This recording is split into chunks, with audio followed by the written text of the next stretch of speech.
द्वारेश्वर नामक गांव में मस्तान नामक एक कसाई रहता था।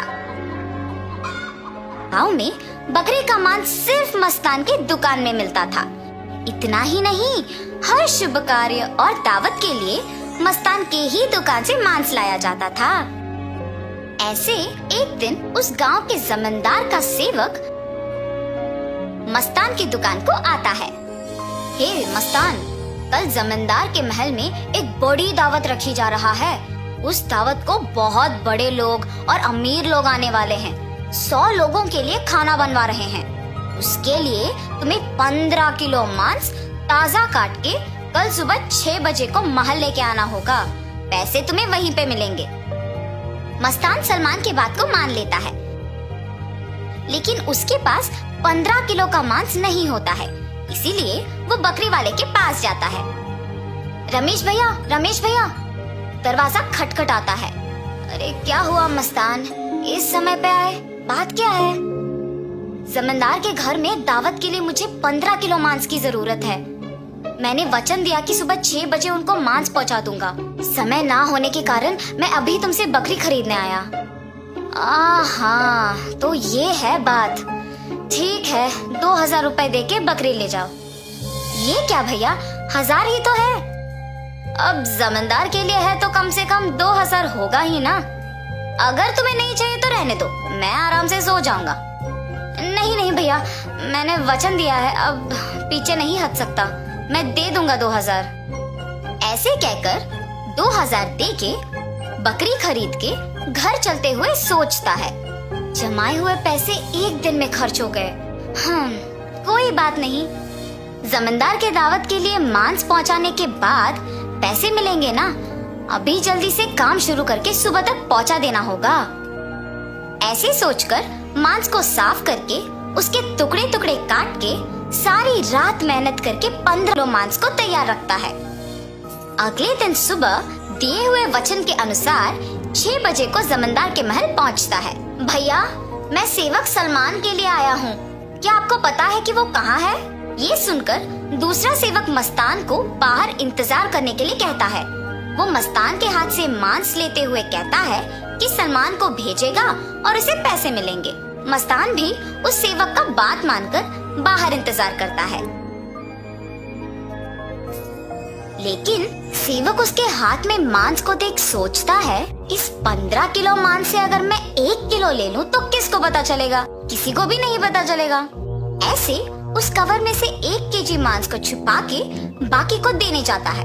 सलमान को देख के कहता है, साहब, मस्तान ने ये आपको देने के लिए कहा है। वो पैसों के इंतजार में बाहर खड़ा है। सलमान सेवक के हाथ से मांस लेके सीधा रसोई घर जाता है, ये जान के कि मस्तान बाहर पैसों का इंतजार कर रहा है। बावर्ची के पास जाकर सलमान कहता है, सारे व्यंजन स्वादिष्ट होनी चाहिए, ध्यान से पकाना।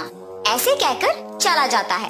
बावर्ची पकाते हुए, इतने मांस से अगर मैं 2 केजी ले लूं तो किसको शक होगा? किसी को भी नहीं होगा। ऐसे सोचकर मांस को छुपा के बाकी को पकाता है।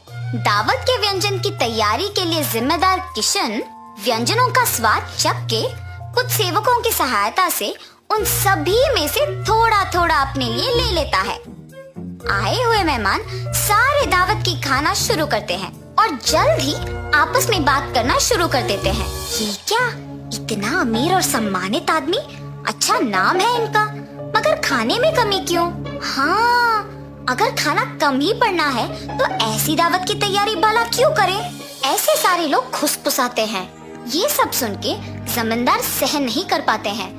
दावत के खत्म होने के बाद क्रोधित होके सारे लोगों को सभा में बुलाते हैं, खास करके दावत के लिए जिम्मेदार लोगों को, और उनको सवाल करना शुरू करते हैं।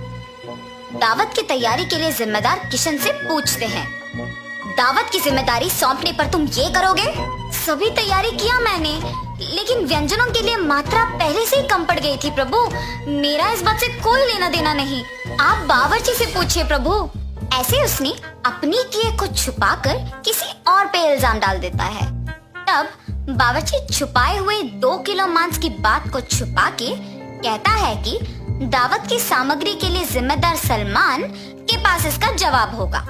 ऐसे उस बात से छुटकारा पाता है। सलमान भी औरों की तरह मांस के दिए गए 6,000 रुपयों को मस्तान को ना देकर अपने ही पास रख के, ये जानते हुए कि मस्तान पैसों का बाहर इंतजार कर रहा है, जमींदार से ये बात छुपाता है और कसाई मस्तान पे इल्जाम डाल देता है कि उसने मांस कम मात्रा में दी है। अभी जाके मैं उसका काम तमाम करता हूँ प्रभु, ऐसे कहता है। उसी सभा में मौजूद मस्तान उस इल्जाम का सहन नहीं कर पाता है। सभा में से जमींदार के सामने आके कहता है, जमींदार साहब, इस पूरे गांव में मैं अकेले कसाई हूँ। पिछले 10 साल से मैं ये व्यापार कर रहा हूँ और इतने साल से आपके घर में हर कार्य और हर दावत पे मैंने खुद मांस दी है, मगर कभी भी ऐसी मुसीबत नहीं आई। आपके घर में दावत का नाम सुनते ही 1000 के बकरी को 2000 में बेचते हैं। सुबह आके मैंने मांस को पहुंचा दिया और आपके सेवक सलमान ने मुझे मांस के पैसों के लिए सुबह से इंतजार करवाया। सलमान को मांस देने के बहाने से एक और सेवक मेरे हाथ से मांस लिया और मुझे बाहर इंतजार करने के लिए कह दिया और ये भी कहा कि वो सलमान को बुलाएगा। उसके बाद इनमें से कोई भी मेरे पास नहीं आया। कृपया मेरा यकीन कीजिए प्रभु, आप ही की दया से जी रहा हूँ। मस्तान, मुझे तुम्हारे बारे में पता है, तुम फिक्र मत करो। सैनिकों, सलमान के कपड़े खोजो, देखो अगर 6,000 रुपए मिलते हैं। खोजने पर सलमान की जेब में 6,000 रुपए मिलते हैं। ऐसे उन सब में से सलमान पकड़ा जाता है। और इतना ही नहीं, किशन जिन सेवकों की सहायता से सभी व्यंजनों से थोड़ा अपने लिए ले लेता है, उनमें से एक सहायक जमींदार को सच कह देता है।